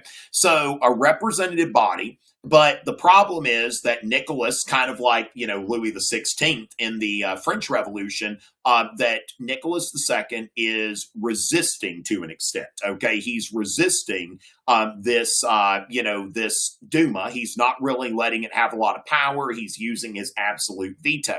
Now, Russia's entry into World War I is something that is catastrophic for the Russian state. Catastrophic. And so Russia's entry into World War I is something that, they're going against Germany on the Eastern Front. Now, Germany, as we mentioned, by the time of World War I is the largest industrial producer in Europe. And that shows, Russia has superiority in infantry, superiority in cavalry, but Germany has superiority when it comes to heavy guns. And when you look at the casualties on the Eastern Front, oh my goodness. And so by 1917, the Russian Tsarist government has collapsed. They start with the February Revolution, and that is where they create the provisional government. They try to have a republic, but that republic still tries to fight World War I, which is kind of seen as a mistake. They're trying to continue fighting the war, and they're trying to set up a government. And at the same time, Vladimir Lenin is trying to undermine and bring down the government. So by October of 1917, you have the Bolshevik Revolution, October, November, depending on the calendar, but the Russians call it the October Revolution. And so there you have, Vladimir Lenin, who is setting up a communist government. Now, Lenin does make a compromise with the NEP. Now, the NEP was not necessarily meant to be like a permanent thing. I don't think Lenin meant to do that, but he allowed petty capitalism. Okay, petty capitalism is basically small scale capitalism. Like when I'm running, when I'm tutoring people from my living room, okay, and I'm engaging in petty capitalism. Lydia, Lily, Aubrey, and Isaiah, thanks for the recent TikTok follows. So petty capitalism. Now, Stalin rescinds the NEP and says we're going to be doing the collective farming and all of that kind of stuff. But Lenin, for a small time, the new economic policy does allow some small scale economic activity. Gabby, don't be scared. Don't be scared. Malmu 99, you're very welcome. And I love Mr. Gray. It is getting about time. We are locking in. It's about lock-in time. So just make sure that your teacher has prepared you. Thank y'all for coming in. What was World War I? Okay, hopefully that's not what we're thinking now. I'm going to run through the chat here. I'm going to look and see, do we have some shout out to Josiah Rex, wherever he may be. Clara Canary checking out, y'all. Good luck. We're predestined to get fives. Hopefully some folks are predestined. St. John's and Mr. Gray and Miss Snyder, Snyder Scholars. Okay, so make sure that, just go in there, do the best you can. Don't be too afraid. Don't be irrational. Remember the spirit of the scientific revolution and the Enlightenment. Okay, so go ahead and lock in and remember that spirit of the scientific revolution, the Enlightenment. Otto von Bismarck shouting out to Miss Snyder. So, ladies and gentlemen, we're signing off to yet another year. If you're going to A-Push next year, remember me. I'll be doing some A-Push stuff too. In fact, now it's about time for me to sign off and get to work on the A-Push stream starting tonight at 8 o'clock. So if you have friends in A-Push, let them know. And we're going to go ahead and, send y'all to your exams. It's getting about time on the East Coast, and we want to honor that. Shout out to Mr. Wingle and Mr. Lazar's classes. Okay, very, very good. Okay, so I'm hanging around for just a little bit. Make sure that we get, a few shout outs. W. Bismarck. How about that? So, ladies and gentlemen, again, it is always a pleasure. And I look forward to, seeing some of y'all again in A-Push, maybe even some AP government now and then. 6-7 kid, which good luck, everyone. You about to cook. Loving the confidence I'm seeing there. Bye, Gabby. And hopefully y'all do amazing on your upcoming exams. Fives for all of us. It is always a pleasure, ladies and gentlemen.